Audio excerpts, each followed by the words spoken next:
What's it like to have dated all of my girlfriend's dorm roommates? My girlfriend told me that all 3 of her roommates are love-brained, girls whose lives revolve around romance. But she's the only one who actually has a boyfriend. They said, how could a woman who's been protected by an eagle ever fall for a sparrow? All of them still can't get over their rich, handsome ex-boyfriends. However, on the day I was about to celebrate my birthday, her roommate Freya suddenly exclaimed in surprise, your boyfriend's birthday is today too. Wow, what a coincidence, my first love's birthday is also today. Roommate Alicia was shocked. No way, my ex-boyfriend's birthday is today too.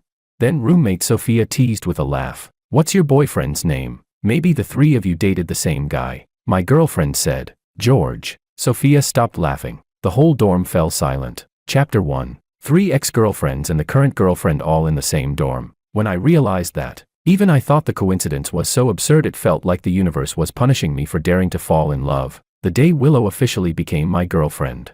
She was in her dorm, wearing headphones, video chatting with me. We had just gotten together. It was that honeymoon phase when everything feels sweet.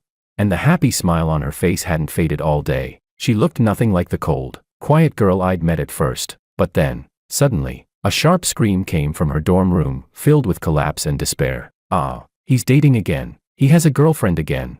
I can't live anymore. Sobbing sounds. That voice, it sounded familiar, but I couldn't quite place it right away. Willow turned to check on her roommate. The video on her side was a bit chaotic. I only heard another girl's voice, comforting her. What's wrong? Your first love started dating again. Come on, is that worth crying over? They might break up. Even if they get married, people still get divorced. You'll survive, the crying voice said. This time is different. He pinned that bitch's chat to the top of his WeChat. And even made a post just for her. He was so low-key when we were together. Why does she get a public announcement? Who knows what she did behind the scenes to make him do that? Shameless woman. Another voice chimed in. My ex-boyfriend's dating someone too, but I didn't cry. Just focus on stealing him back. It's not like I haven't been the other woman before. Once you've done it once, it gets easier. The unloved one is the side chick anyway. Need me to teach you how? I went silent. Not because of how insane their words were, but because both of those voices sounded way too familiar. Familiar enough that I felt like I knew them personally. I glanced at my phone, just in time to see new messages pop up. Freya texted, did you get a girlfriend? Crying emoji. What kind of person is she? Pleading emoji. I don't mean anything bad, but college girls can have complicated motives. Who knows what they're really after? Not as pure and sweet as we were in high school. Then she added, I'm not saying bad things about her. I'm just being honest. Cheerful tone emoji. Freya was my first love. We broke up not long after high school. It was a typical teenage romance. Once you're no longer in the same class, the passion fades. After graduation, everyone goes their own way. And there's really no reason to keep it going. So we naturally broke up. But things didn't end badly. We stayed in touch. Still chatted, gamed together. Sometimes even went out during vacations. If it were just the voice, I might not have suspected anything. But that crying, whining tone, it was just too similar. Even though we broke up peacefully. I'll never forget how, on the day we ended things, she clung to me in tears so badly that people on the whole street stopped to stare, and there I was, dragging her away. Afraid she'd run into the road and get hit by a car. Chapter 2. To confirm my suspicion, I cautiously replied, my girlfriend isn't like that. She's a really good person. The crying on the other end of the call, which had just quieted down, suddenly erupted again. At first, it was suppressed, like the sound of a boiling kettle. Then it burst out completely, like a rooster crowing, piercing straight through the ceiling. She wailed. He said his girlfriend isn't the kind of woman I said she was. He said she's a good person. He's never defended any other bitch like that before, never. I'm going to find him. He must be under her spell. The real him would never treat me this way. Willow thought her roommate had finally calmed down. She was just about to pick up her phone and continue chatting with me. But the next second, the crying got so loud again that she couldn't even hear my voice. I was stunned. My first love and my current girlfriend were really in the same dorm. The world could actually be that small. Then I heard another familiar voice say, don't go. In what capacity are you going to see him? Maybe he's with his girlfriend right now, spending a romantic night. What are you gonna do? Go there to swat mosquitoes for them? Her words were so venomous that Freya's crying immediately rose another octave. That sharp tongue, it sounded so familiar. As I was thinking, no way, it can't be her. I exited the chat window. The moment I did, I saw a red dot on another chat box. It was Sophia. She had sent, got a new girlfriend again. Congrats in advance, may you break up soon. What does she look like? Send a photo. After dating me, You still found someone else. What's wrong? Your standards dropped. Or your budget did.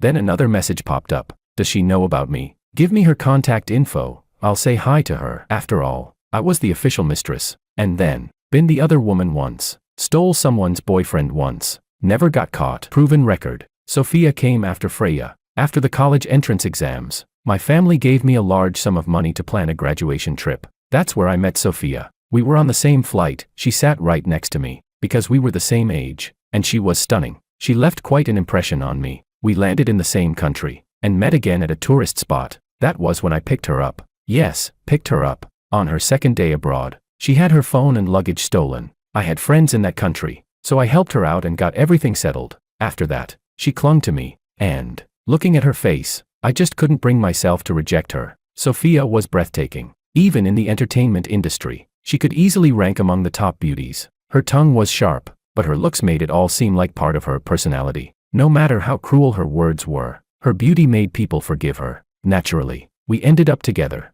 and spent 2 or 3 months as a couple. That graduation trip wasn't long, but not short either, and both of us knew it would end the day the trip did. It was a silent agreement, a romance with an expiration date. Just like Sophia said at the beginning, I'm still young. I haven't had enough fun yet. I don't want a long-term relationship right now. Let's just be together for this vacation. When it's over, we go back to our own lives. She talked about love like it was a one-time transaction, with a playful attitude, turning a chance encounter on a journey into a fleeting spark of romance. It wasn't about affection or genuine feelings. It was just to make her graduation trip more memorable, and I agreed. After all, I wanted to add some color to my own journey too. When the trip ended, I got off the plane and left, and even deleted all her contact information. The airport was crowded that day. Sophia didn't know her way around that place. She had no idea where I'd gone. Chapter 3. Now I was certain, 2 of my ex-girlfriends and my current girlfriend were in the same dorm. I felt like fate had decided to throw every cruel trick it had straight at me. But what happened next made me think this was more than coincidence, like someone had set up the whole thing. Another female voice came from the background. What's wrong with you guys? I could hear you all the way from the hallway. It's the middle of the night. Can you quiet down a bit? That voice sounded familiar too. I started to sweat. Even though I hadn't done anything wrong, Freya was still sobbing. She choked out. Did you hear what she just said? Was that even human language? It's easy for all of you to talk. You're not the ones whose first love is dating again. If your first love pinned another woman's chat on WeChat, and even defended that pretentious coquette against you, let's see how calm you'd be. You'd make a bigger scene than me. Who are you to lecture me? Sophia was texting me while saying to her roommate.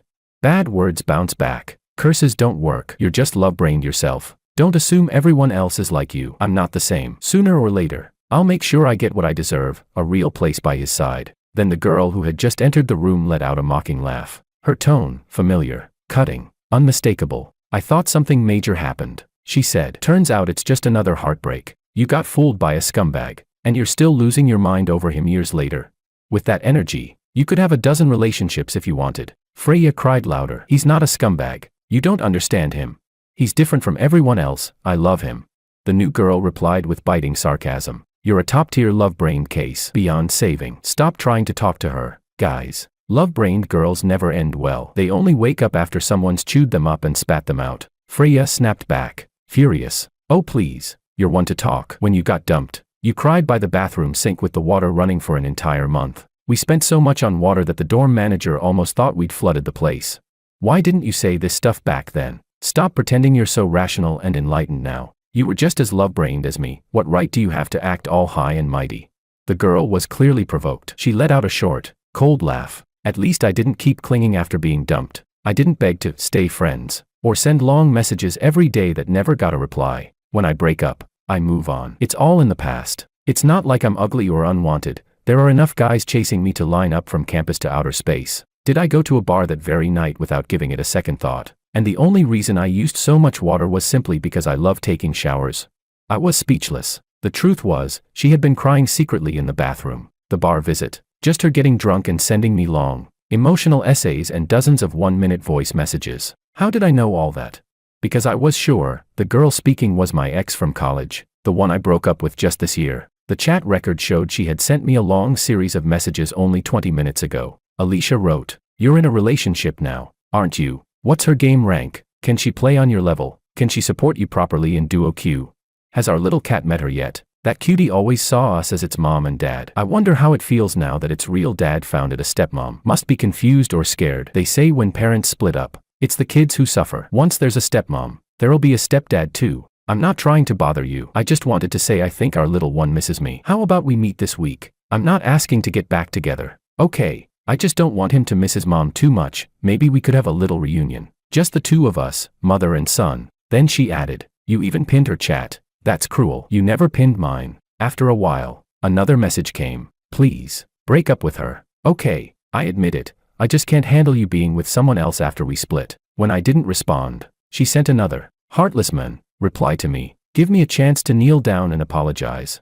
Because I was video calling Willow at the time, and her messages were so long, I hadn't seen or replied to any of them. Alicia was the very first person to message me after I posted my relationship announcement on WeChat. Her texts came fast and furious, walls of paragraphs flooding in until my head hurt. Then came a string of 60-second voice notes, soft and hesitant. When I converted them to text, they were all about my new relationship, pretending to be casual, just curious and gossiping. Alicia and I met during college. We had mutual friends and met at a birthday party. We exchanged contacts that night, and things just naturally developed from there. Among all my relationships, she was the one I dated the longest. Maybe because she and I shared the most interests and had similar ways of thinking. Everything we did together came from mutual enjoyment, not one person tolerating the other. Our time together was easy, natural, and balanced. But in the end, we still broke up. After all, we weren't at the same university, and since the capital is huge, it was basically a long-distance relationship. Of course, the real reason was our clashing personalities. Our mutual friends were baffled. We were so compatible, almost like two halves of one person. And yet we broke up because we were incompatible. But that's the thing, even the most similar people will have differences. And whether two people can stay together depends entirely on how they handle those differences. We had plenty of fights over our personalities. I refused to compromise, and she refused to back down, so we broke up. When it comes to love, if it doesn't fit, then just end it. I'm the type who selects, not changes. I have no interest in sacrificing myself for a relationship that's passionate but doomed. And honestly, that goes both ways, for me and for her. If one person has to keep suppressing themselves just to make it work, then the relationship will only end in an ugly way. I've always made sure to leave things on decent terms when breaking up. My parents raised me to always leave room in everything you do. That's why all my ex-girlfriends are still neatly resting in my contact list, still able to message me whenever they want. Chapter 4. I didn't know what to say. I'd clearly just dated and broken up normally, one relationship at a time. But somehow, with all of them ending up in the same dorm, it made me look like some kind of time management genius, a guy who dated an entire dorm's worth of girls at once, a certified scumbag. In the end, I hung up the call with Willow before she did. Later, she texted me, explaining everything again. She teased that all her roommates were love-brained, still obsessed with their ex-boyfriends after breaking up. I looked at her messages and said nothing. I didn't tell her that I was the ex-boyfriend she was talking about. When I told my buddy David about the whole thing, he stayed silent for a long time. Then he asked, "So, are you switching careers to write novels now? Is this the plot of your new story?" I said no. He went quiet again for a long while, then finally managed, "You'd better not let them all find out about each other. If they team up against you, you're done for." He continued, "Have you never watched those palace drama shows? If they think you've been stringing them along, they'll form a League of Ex-Girlfriend Avengers. And when that happens, you're finished." I paused for a few seconds, clinging to a shred of hope, but I wasn't stringing them along. I said, "I told them everything clearly." David sighed. "Ever heard the saying, all exes should be treated as if they're dead? Yours not only aren't dead, they're thriving, still active long after the breakup, all the way up to ex number 2, 3, and 4. George, that whole leave room in everything you do philosophy your parents taught you applied to your exes. It just made them think not being blocked or deleted meant they still had a chance. And that's how you ended up in this mess. I know you're not trying to be a scumbag," he said, "but your natural scumbag aura is leaking through. The universe gathering all your exes into one dorm is its way of turning this into a full-blown show. Fate isn't even pretending anymore, it just wants to watch the drama unfold." He laughed and added, "Bro, I'll just say one thing, if they start tearing each other apart, call me. I'll swim back from Iceland just to watch. If I told this story to anyone else, all 10 out of 10 people would think I was joking, post it online, and I'd get roasted alive as a lying scumbag fishing for sympathy. But in reality, if the truth ever came out, the one who'd get hurt the most would be Willow. She'd have to face all 3 of my ex-girlfriends alone, and knowing how vengeful they could be, I wouldn't be surprised if they joined forces to go after her first, and only then turned on each other afterward. Chapter 5. I met Willow during a volunteer event. It was love at first sight, deeper at second sight, and by the third, I decided I had to win her over. Willow was beautiful, standing tall and elegant amid the bustling crowd. Impossible not to notice. She wore a soft white dress that matched her gentle aura, her long hair falling over her shoulders. She looked like the quintessential campus goddess, the kind of beauty that imprints itself in your mind after just one glance. I couldn't help but look again. The crowd jostled her from all sides, and she frowned slightly in discomfort. That cold, distant look, like she kept the world 1,000 miles away, only made her even more irresistible. By the third glance, she was already walking up to me, asking for directions. I gave her a quick explanation, and before she could leave, I added casually, "Add me on WeChat. I want to pursue you." Willow froze. She seemed caught off guard, unable to keep up with how direct I was. She held her phone awkwardly, unsure what to do. Maybe she wasn't good at rejecting people, but I was very good at handling moments like this. When I meet someone who truly catches my eye, I never hesitate to take the initiative. If she says no, I move on. If she doesn't, then there's a chance. The only real regret would be not trying at all. While she was still hesitating, I continued. "If you don't want to add me, that's fine. Don't feel bad about saying no, just follow the route I told you." Then I added, "Here, take this umbrella. It's hot outside, and your skin looks a little sunburned. Consider it compensation for scaring you earlier." Willow looked at the umbrella I had placed in her hand, then looked up at me. After a moment's pause, she opened her WeChat. Chapter 6. After that, I started pursuing her. She, however, was always lukewarm, neither rejecting me nor accepting me. My friend said I was trying to force a fruit that wasn't ripe yet. That even if I managed to pick it, it wouldn't taste sweet, but I didn't see it that way. I've always believed there's no harm in trying. You don't have to force it. Sometimes, if you just keep reaching out, the fruit falls into your hand on its own. Besides, I wasn't exactly new to relationships. If Willow had truly been impossible to win over, I would have given up long ago. For someone so quiet and reserved, the fact that she often agreed to meet up with me already meant she had some interest. From the moment we added each other on WeChat, our conversations never really stopped. At first, I was the one always starting the chats. Later, she began initiating too, sharing bits of her day, random thoughts, small things. Then came the moments when I didn't message her, and she'd ask what I was doing. Little hints, subtle reminders that she wanted my attention. Her emotions became more expressive with me.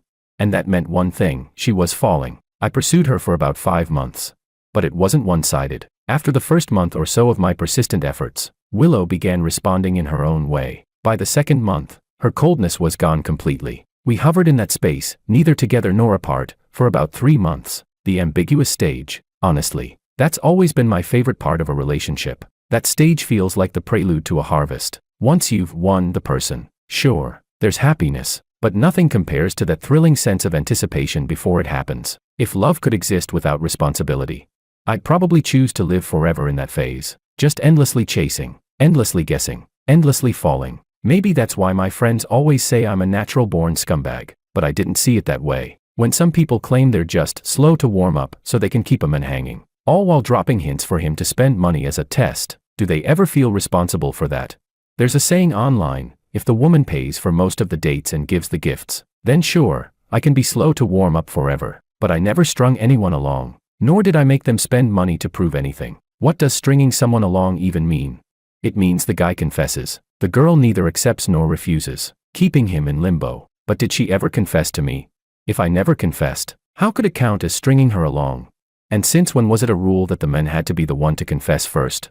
Sure, my views on relationships might not align with traditional ideas, but I've always been serious about every relationship I've been in. Willow, on the other hand, was a bundle of nerves during those 3 months. She kept overthinking, wondering how far our relationship had progressed, and whether I was keeping her on the hook without any intention of actually dating her. She told me that during that time, her dorm mates gave her a lot of advice. Freya said, "It's been months and he still hasn't confessed. He's totally stringing you along. Guys like that are the worst. Ignore him, act cold and detached. Maybe he'll panic and come crawling back." In reality, after I broke up with Freya, she gave me the silent treatment for one night before sending me a tearful apology voice message the next day. Sophia said, "If he's stringing you along, then string him along too. Make him think he's not the only one chasing you. Post some vague messages about other guys being interested. It'll give him a sense of crisis." In reality, after I broke up with Sophia, she acted pitiful, saying no one liked her. No one chased her, that I was the only one who ever wanted her. She told me she'd rather be the other woman than lose me.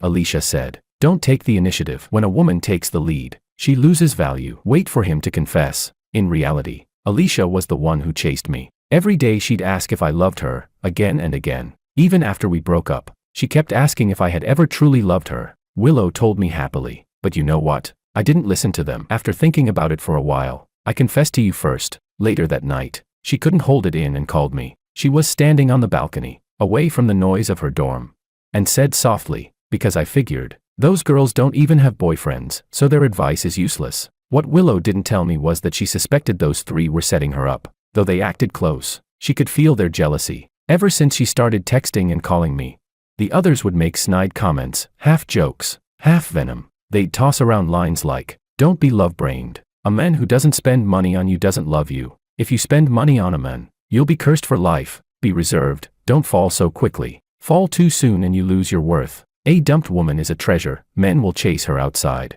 If a guy doesn't reply instantly, you're not in his heart." Or when she got a call from me, they'd all turn off the lights and go to bed early. 8 p.m. Lights out, we're sleeping. Don't make noise. Willow would ramble on, telling me all these little details about her dorm life. Those people's influence on her never lasted long. After thinking it over, I decided there was no need to tell her the truth. Better to just pretend I didn't know. Even if I did realize what was going on, what did it have to do with me?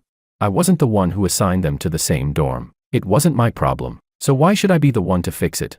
Chapter 7. Honestly, I already thought it was unbelievable that all four of them shared a dorm room and still hadn't figured out my existence, not even after I started dating Willow. After all, I still chatted with Alicia sometimes, and we even played games together with voice chat. I figured maybe they each had a bit of pride holding them back. They never mentioned my name, never brought up any details about me in front of each other. They only shared similar heartbreak stories, different people, same kind of pain. In short, all these strange coincidences had gone unnoticed until now. Reality, sometimes, is far more dramatic than fiction. I quickly tossed the whole thing to the back of my mind. I kept dating Willow the same way as before, same rhythm, same pace. I didn't go out of my way to hide anything. But I didn't go out of my way to tell the truth either. I knew the day would come when everything would be revealed. Unless Willow went her whole life without ever video calling me from her dorm. And soon enough, they found out. Chapter 8. My birthday was coming up, a week before the day. All three of them, Freya, Sophia, and Alicia, sent me messages almost at the exact same time. Freya wrote, "Your girlfriend isn't from your school, right?" Sophia wrote, "Hey." Alicia wrote, "Your girlfriend has a similar personality to yours, doesn't she?" They knew. Then Willow messaged me, "Honey, I'm downstairs at your dorm." As her message popped up on the screen, a chill ran straight down my spine. It looked like such a normal text, but in that moment, knowing what I knew, it felt hauntingly wrong, especially now that I was certain the other three knew everything too. I didn't know what they had talked about. I didn't know what they had decided. Rationally speaking, I probably should have broken up with Willow right then. Avoid the mess. Step away before it got worse. Because if I continued this relationship, I'd inevitably be tangled up with the other three again. And even from a logical point of view, I knew not every relationship led to marriage. The odds that Willow and I would eventually break up weren't low. But still, I couldn't bring myself to let this ridiculous situation end the relationship like this. So I went downstairs to meet Willow. She was standing under a tree, wearing a thin knitted sweater. Looked like she'd rushed out without grabbing a coat. Her face was bare, no makeup. Even the hem of her dress was wrinkled. She'd never come to see me like this before. She was always so put together, always perfect. It was winter already. I could see my breath in the air, and she was standing there, shivering, so lightly dressed. I took off my coat and draped it over her shoulders. Then I asked softly, "What was so urgent that you couldn't stop to put on another layer?" Willow handed me the dessert she'd been holding. Her whole body was cold, but the dessert was still warm. I took her by the hand and led her closer to the dorm entrance where there was heating. Then I gently took her freezing hands and tucked them into my pockets to warm them. Her eyes were red. Her lips trembled, as if she wanted to say something, but she couldn't get the words out. She just pressed her lips together and stared at me in silence. She looked hurt, really hurt. I figured the others must have bullied her. After all, she was my current girlfriend, and the other three were my exes, outnumbered. She never stood a chance, and none of those three were exactly easy to deal with. I asked, "Your eyes are red. Did they bully you?" Willow nodded. She didn't dare move closer to hug me, afraid her cold body might chill me too. So she just leaned her head gently against me. I didn't say anything, just wrapped my arms around her, pulling her close. After a while, Willow steadied herself and said quietly, I just missed you too much. She didn't mention what had happened in the dorm, didn't tell me what the others said or did. She just changed the subject and talked about random little things instead. We stayed like that for a while, chatting softly, holding on to the warmth. After some time, I said, it's too cold. You should head back and rest early. Drink some ginger tea when you get back. I don't want you catching a cold. I didn't think breaking up was necessary. Why should the past affect my present? Neither Willow nor I had done anything wrong. It was just an unfortunate coincidence, a shared dorm room, nothing more. Before she left, I told her to wait a second. I ran upstairs and grabbed a pair of gloves and a hat. I'd actually bought them as a gift for her later on, but now seemed like the right time. She was already wearing my coat. So I slipped the gloves onto her hands and placed the hat gently on her head, wrapped in my scent from head to toe. Willow looked like she was surrounded by my warmth completely, like she was walking inside the embrace of my arms. Her face turned red. I couldn't tell if it was from shyness or the cold. I helped adjust her battle gear, as I jokingly called it, then sent her off, thinking to myself, that'll really piss those three off. Chapter 9. When I got back to my dorm, it didn't take long before my phone started buzzing. All four of them messaged me at the exact same time. Willow wrote, I'm back at the dorm. It wasn't cold at all on the way. Freya sent, forwarded, in adult society, the most dangerous thing is a woman who takes the initiative. Be careful, it might be a trap. Sophia sent, it's freezing. I don't have a single thick coat in my closet. If I don't get one soon, I might not survive this winter. Alicia sent, I went to a tarot reader. She said the girl you're dating right now isn't your destined one. I replied to Willow first. The moment I hit send, the other three messages popped up again, one after another, in rapid fire. It was as if they somehow knew who I had replied to first, and they clearly weren't happy about it. Judging from the timing, I could picture the scene. The girls' dorm must have been a battlefield of silent fury. What surprised me most was that none of them seemed to plan on coming clean to me. I guessed that beyond the absurd coincidence, each of them was afraid that if they admitted the truth, I'd side with one of the others and abandon her completely. Chapter 10. Inside the dorm, an invisible war was unfolding, and unsurprisingly, there was only one winner, Willow. All they had to do was listen for whose phone pinged first. Whoever got the first message from me would know who I replied to first. Willow had gone out wearing only a thin sweater, but came back wrapped in a heavy coat far too big for her. Whose coat it was, obvious. She looked radiant, almost glowing, like she'd just stepped out of my bed instead of the cold winter night. Her happiness injected a charged, almost sinful energy into what used to be a calm, ascetic dorm. The three others, Freya, Sophia, and Alicia, froze. Their argument fell silent, their gazes locking on Willow as she walked in. Some stunned, some sulking, some glaring daggers at her. Even after she sat down, she didn't take the coat off right away. It was as if she wanted to show something, to prove something. Freya immediately turned the air conditioner to the highest heat. So you like wearing that? Huh? She muttered under her breath. Let's see if you can stand it. Willow didn't flinch. She calmly took off the coat, folded it, and placed it carefully into her wardrobe. Then, right in front of everyone, she recorded a short voice message. She sent it without hesitation. Who it was for, there was no question. Freya rolled her eyes and made a fake gagging sound. Damn, you're straining your fake voice so much it's about to catch fire. Who are you trying to impress? It's not like we don't have things our boyfriends gave us. As she spoke, she fiddled with the bracelet on her wrist, a bracelet she had begged me for back in high school. Back then, we weren't even dating yet, not even close friends. We'd started dating later, but didn't even make it to the next birthday before breaking up. That bracelet was the only gift she ever got from me, and the only one she still kept. The more Freya touched the bracelet, the sadder she felt. Tears welled up in her eyes, threatening to spill at any moment. When she heard the ding of a new message coming from Willow's phone, while her own remained silent, she almost burst out crying, to avoid an even more humiliating situation. Freya climbed into bed and snapped, I'm going to sleep. None of you say another word. If anyone talks, I'll post everything on the campus gossip wall. Then she turned off the lights, buried herself in her blanket, and typed furiously with red eyes, asking why she hadn't received a reply. The other three said nothing. At this point, there wasn't much left to say. All of this had started with one innocent topic, preparing birthday gifts. Freya had casually said, your boyfriend's birthday is on that day too. My first love's birthday is the same. What a coincidence. Alicia followed. No way, my ex's birthday is that day too. Sophia had laughed teasingly. What's your boyfriend's name? Who knows? Maybe you three share the same man. But Sophia didn't actually know George's birthday. He'd never told her. In fact, she didn't know much about him at all. He was her only contact left, and even that was one she'd begged to have restored after being blocked. She had already revealed everything about herself. But she didn't even know which university he attended. Willow, not sensing the gravity of the moment, replied casually, "George Wang." Then, silence. Sophia's laughter stopped instantly. The four of them sat together, cross-checking details one by one, and as unbelievable as it sounded, the facts lined up. It was the same person. Once the truth sank in, they all had the same thought. Should we tell him? But almost immediately, the same answer rose in each of their minds. No, they knew George too well. To George, the past was the past. He never let old relationships dictate his present. If he ever found out about this, he wouldn't hesitate to cut ties, and the ones abandoned would be them. Maybe he'd even delete or block their last means of contact. When they saw Willow suddenly storm out of the dorm, they debated whether to stop her from telling him everything. In the end, they held back. They'd already prepared for the worst. If the truth came out, fine. They'd just play the victim, act like the pretentious coquette, the one who did nothing wrong, and claim that Willow was overly possessive, too jealous, too dramatic, say whatever it took to twist things around, anything to drive a wedge between her and George. But the worst-case scenario didn't happen. Something even worse did. Willow came back radiant, eyes shining, cheeks glowing, and wrapped in George's coat, wearing his gloves and hat. She hadn't been dumped. She'd won. They would have preferred the disaster over this outcome.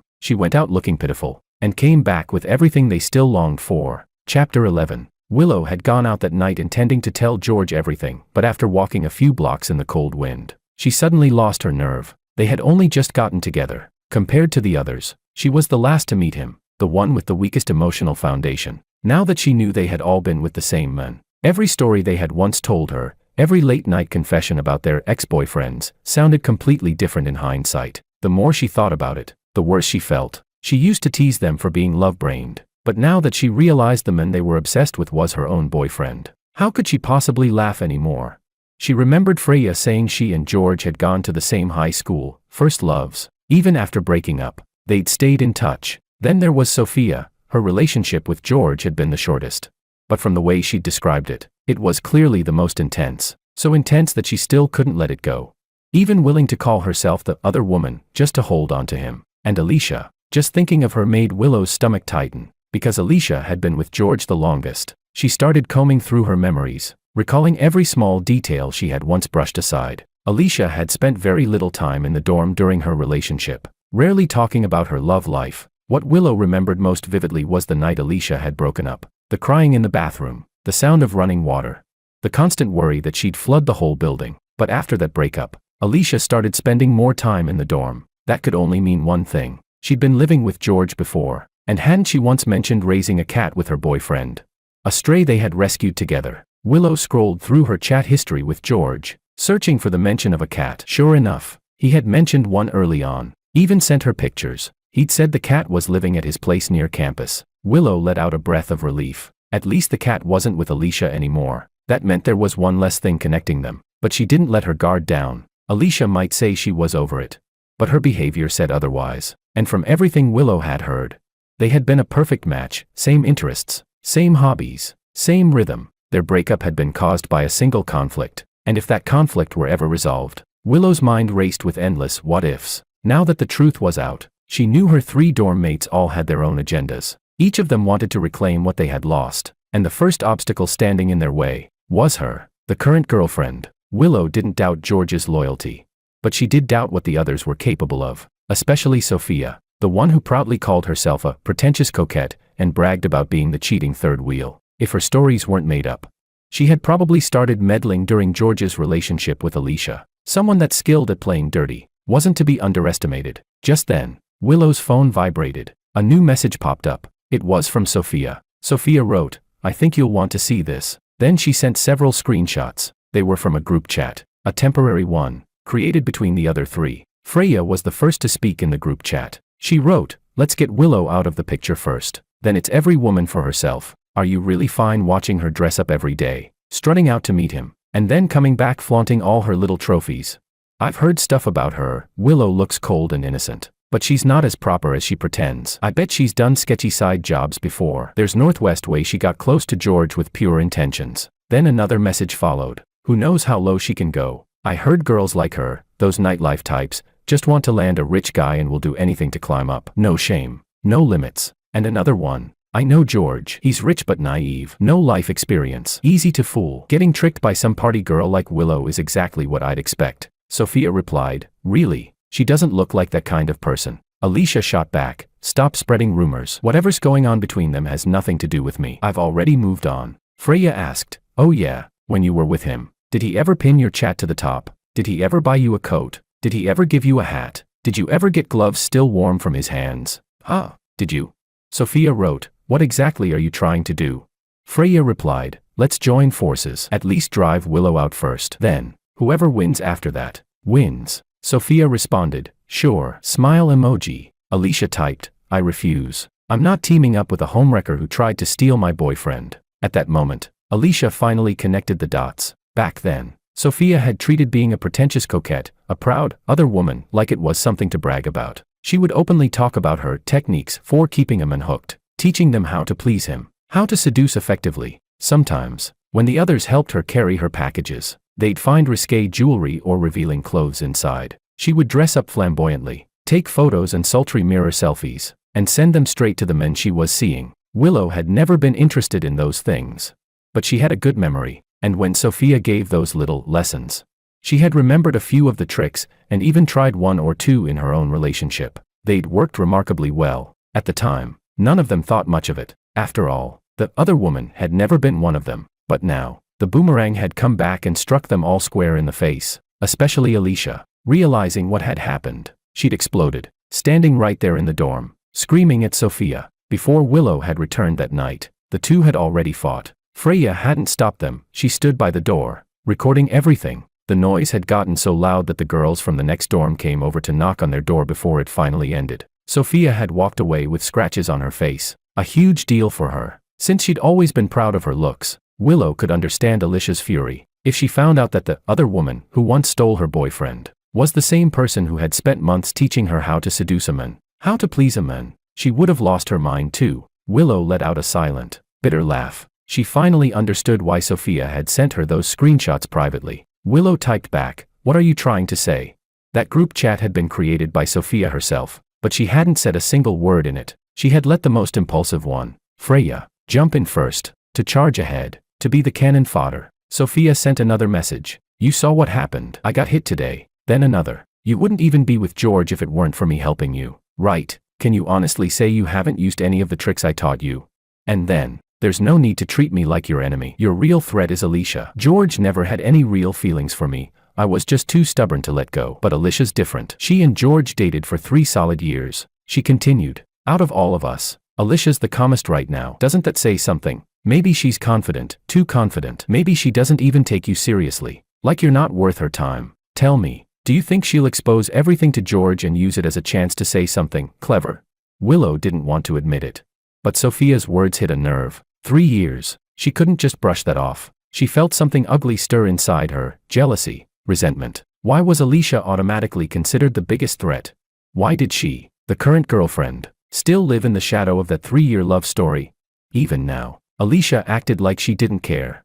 Like Willow wasn't even worth worrying about. Willow took a deep breath, forcing herself to calm down. She couldn't afford to let those thoughts take over, because that was exactly what Sophia wanted. Sophia was a master manipulator. The kind who could twist sympathy and shamelessness into weapons. She had worn the title of other woman like a badge of honor. Even after being slapped across the face by Alicia, she still had the nerve to come to Willow, smiling, and try to plant seeds of doubt. Someone that devoid of shame was capable of anything. Willow typed, what do you want? For me to give you another chance to play the homewrecker? Sophia replied, if you could, that'd be perfect. But that's not what I want. I just want you to arrange a meeting between me and George. A meeting. That was all she needed. For someone like Sophia, the opportunity was the only thing missing. She didn't need anyone's permission to steal someone's man. She only needed access. Sitting in front of her mirror, Sophia adjusted her hair and tilted her head. Her reflection smirking back at her. She still had the looks, the charm, the confidence. What she lacked was the chance to use them. George rarely agreed to meet her anymore. Sophia wasn't lying when she said George had no feelings left for her. Whatever spark they'd had burned out that summer. Snuffed out the moment she'd said something careless.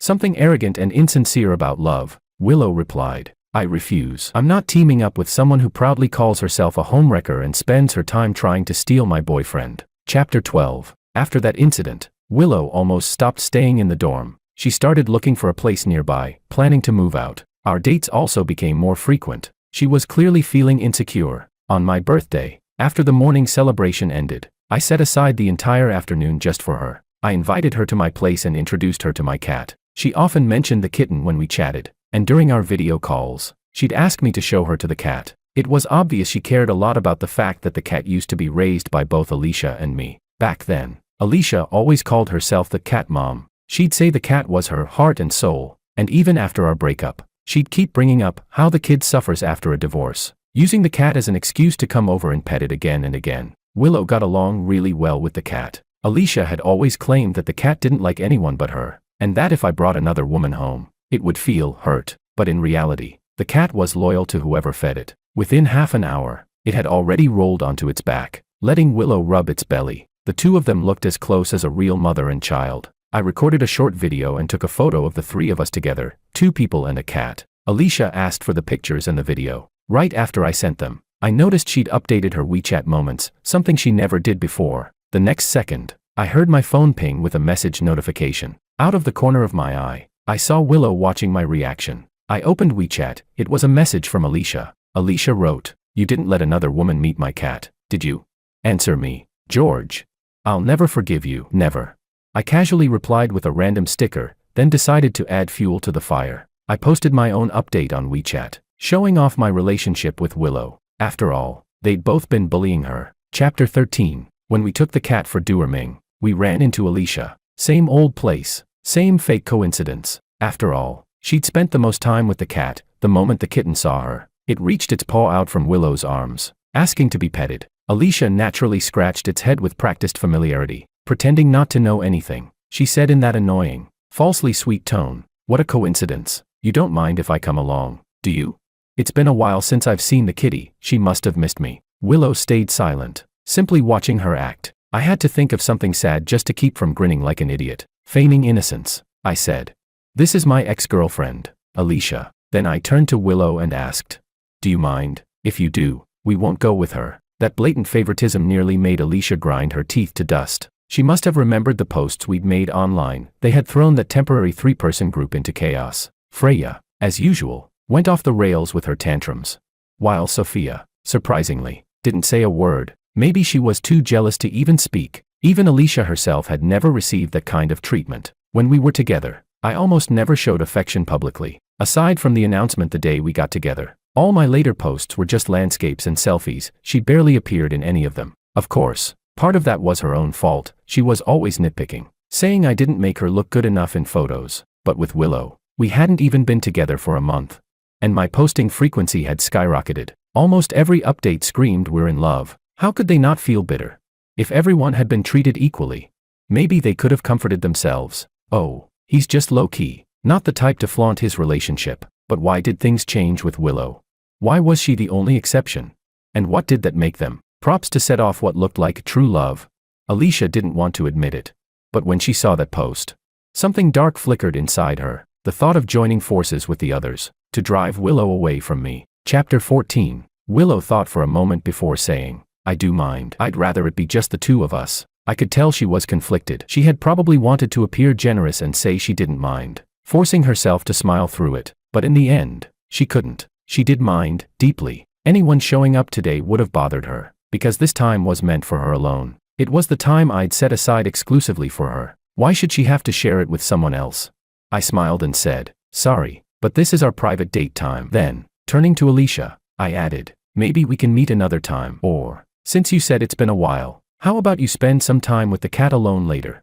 The look Alicia gave Willow could have killed her on the spot. She hadn't come for the cat at all. She came to ruin our date, to get close to me again, and to flaunt her past relationship with me in front of Willow. If she could sow discord or make Willow feel insecure, that would have been a bonus. But her little plan fell apart before it even started. My rejection left her, and the cat, and all the lines she'd rehearsed, standing right there in awkward silence. Chapter 15. Willow couldn't help but ask, "Will my refusing her make you think I'm a bad person?" She was afraid George would think she was too jealous. After all, George had known those women far longer than her, spent more time with them, built deeper bonds. Even if they were just his friends, their connection should have been stronger than hers. That's why she hesitated, second-guessed herself, and overthought everything. But what she hadn't expected was how George had taken her side without a second of hesitation. That kind of open, unreserved favoritism, how could her heart not flutter? Willow wanted to know why George sided with her so quickly, wanted to understand what he truly thought of those other women. Without thinking, I said, "If you'd agreed to let her join us, that would have been wrong. Love is exclusive. This is our date, and if you said you didn't mind my ex tagging along, who would believe that? That'd just mean you're forcing yourself to tolerate it, and when you're dating me, you don't need to do that." Her eyes lit up. She looked at me with renewed warmth. She leaned closer, pressing herself against me, voice soft but curious. "Did you date her for a long time?" I replied, 3 years. "Yeah, it was a long time." Willow gave a little hum, half jealous, half testing. "Did you love her a lot?" I could feel the resentment in her tone, but I only smiled and said, "I did, back then, but not anymore. Now, I only love you." Her cheeks flushed red, and before she could respond, I added, "You don't have to test me, Willow. If I still liked her, I wouldn't have broken up with her." Once a relationship ends, no matter how passionate it was, it belongs to the past. Going back to an ex is meaningless. It's not like there are only a few women in the world. Every time I end something, there's always a new story waiting. If I kept looking back, missing what's gone, my heart would have split into 18 pieces by now. Willow's lips curved upward. She was clearly delighted, but she still tried to hide it, denying softly, "I wasn't testing you. I'm not that petty," I said. "Admitting you feel possessive or jealous isn't a bad thing. Willow, we're in a relationship. Even if you're jealous or have those so-called negative emotions, they're just part of the spice that makes love richer. With me, you don't have to suppress yourself." Having her emotions seen through and named so openly, Willow no longer felt the sadness and bitterness she'd been trying to hold back. All those uneasy feelings simply vanished. Now, her entire heart and gaze were filled with me alone. That kind of open, unapologetic affection. It was as if my love for her was so deep that it could embrace every emotion she had, understand every insecure thought, and forgive every impulsive action. Only when someone feels completely safe do they dare to show their true heart. Willow gathered her courage and confessed, "Yes, I did get a little jealous." I stopped by the side of the road and gently patted her head. Then I asked, "How can I get rid of your jealousy?"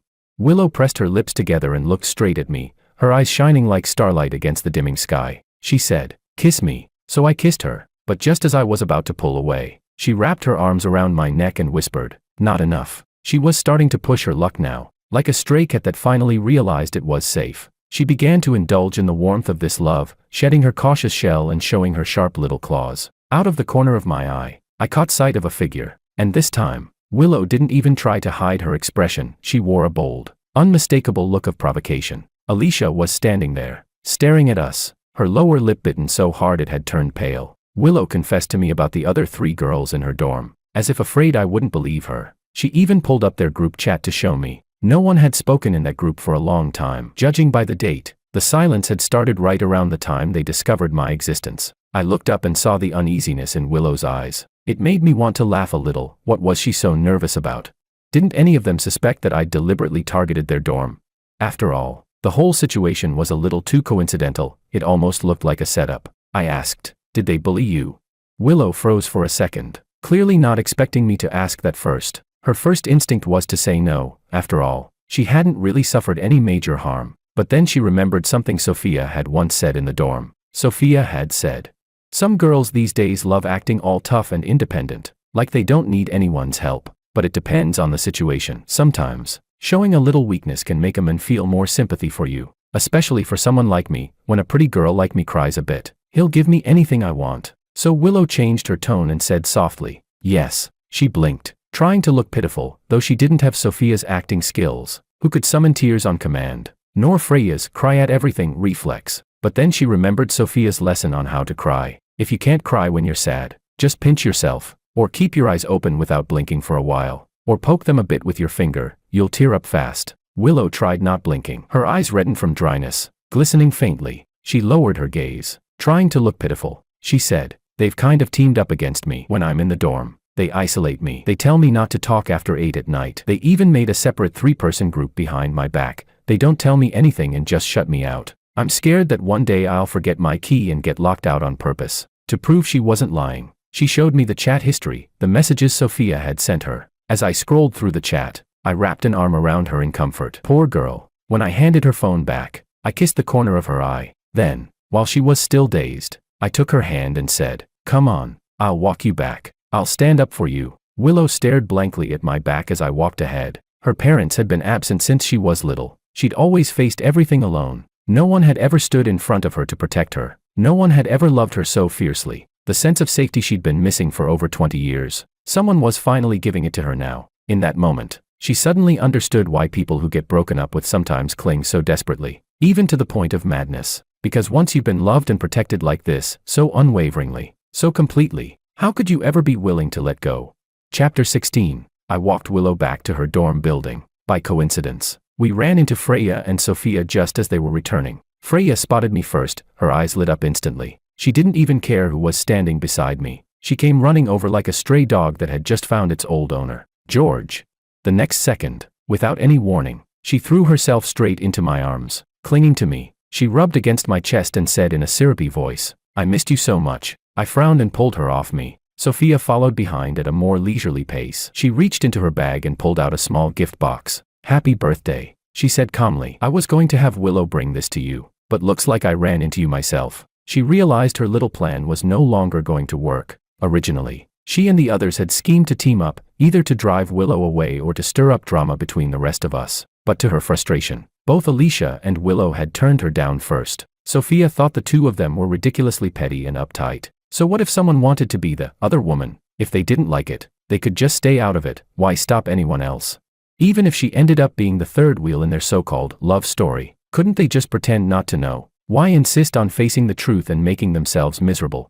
With no other choice, Sophia had teamed up with Freya instead. The two of them had spent an entire night plotting their little schemes, only for all of them to become useless now. Still, at least she'd gotten to see the men she'd been thinking about nonstop. And to Sophia, that alone felt like the one good thing that had happened in a long while. Chapter 17. Freya glared at Willow with open hostility. She said coldly, "Oh, Willow, don't tell me you're angry. George and I have been close friends for years. We used to hug all the time. You're not seriously mad about something that small, are you?" Willow gave a sharp snort. "Yes, I am mad. I'm jealous. I don't want you touching him, because your intentions aren't pure." Freya froze for a moment, then turned to me with a pitiful look. "George, look at her. We've known each other for so many years. She's treating me like this the moment she shows up. I've been with you since high school. What's wrong with a hug? Does she have to throw a tantrum over that? George, say something." I refused Sophia's birthday gift, then looked at Freya, crying and making a scene, and felt a headache coming on. Thankfully, the spot we were in wasn't too noticeable, and it was late enough that there weren't many people around the dorm entrance. Otherwise, being surrounded by three women like this, I'd probably be featured on the university gossip page the next day. I said, "Stop crying. If you make me famous with this, you won't get to visit the cat again." Freya immediately stopped her tears. She looked at the way I stood protectively beside Willow and whispered, "But I'm not willing to let go." Silent tears began to roll down her cheeks again, large and heavy. Freya said, "Why do all the excuses you used to break up with us suddenly not apply to her? You said long-distance relationships were pointless, but all the girls you dated after me were my dorm mates. Are they really that much closer than I am?"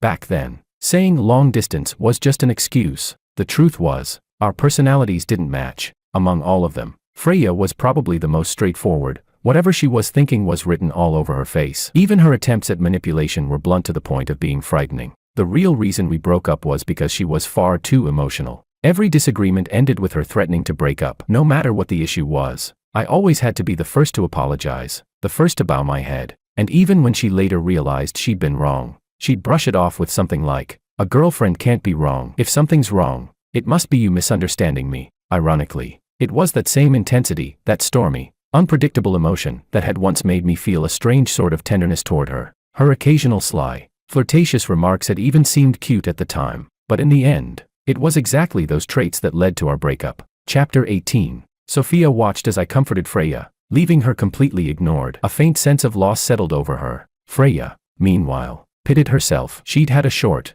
reckless relationship with me back when she was still immature, and afterward, she'd been trapped in the role of just a friend, unable to move forward or let go. All she could do was watch, with growing resentment, as one woman after another appeared by my side. Because she could still stay friends with me after our breakup, she assumed everyone else could do the same. But that wasn't true. Sophia couldn't. Our communication had dwindled to almost nothing. Most of the time, it was just her performing a lonely monologue, trying everything she could think of to win me back, only to fail again and again. Every year, she'd try to find a way to see me. Every year, She'd hoped to spend my birthday with me. She wanted to know where I studied, where I lived, what my life looked like now. But none of that information ever came from me. She learned about me from other people, from Alicia, flaunting her stories, from Freya, gossiping without restraint, from Willow's posts, from everyone except me. Sophia always felt like she'd been paying off a debt, the debt of a careless remark she'd made years ago. She'd long forgotten what she'd said, buried beneath the passion that followed.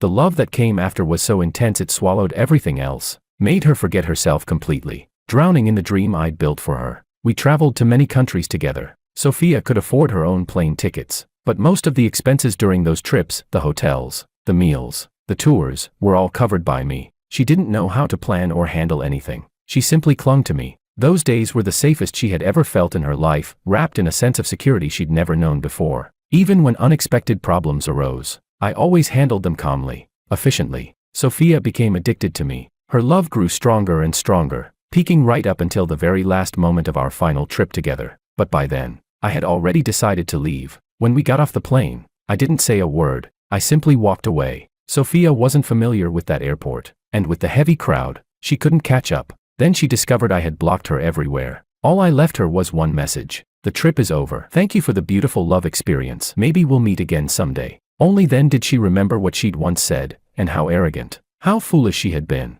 But it was too late. All she could do was create new accounts to add me again, to apologize, to beg. She had never once humbled herself before anyone in her life. She had never paid a price for her arrogance, until that moment. Nothing had ever felt more helpless than being abandoned alone in a crowded airport. Compared to the other three, Sophia was the one who got the least from me. If there had been no comparisons, maybe it wouldn't have looked so tragic. She could have stayed on her little stage, performing her one-woman show about stealing someone else's love, convincing herself she was still the star. If there had been no comparisons, maybe she wouldn't have seemed quite so pitiful. Chapter 19. After everything had been laid bare, they behaved themselves for only a few days before going back to their old ways. Freya texted me, "Handsome. New game season just started. Want a cute girl to team up with. It's fine if you play with Willow too. I don't mind being a third wheel. Willow isn't that petty, right? Surely she wouldn't stop you from playing games with friends." Forwarded post, beware. A clingy girlfriend is not a good sign.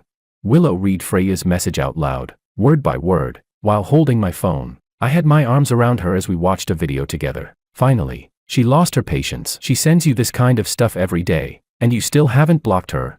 I tried to calm her. "Come on, she's not right in the head. I'm just afraid if I block her, she'll jump off a building." Willow snapped. "So you just let her keep sending things like that?" I said. "Then why don't you reply for me?"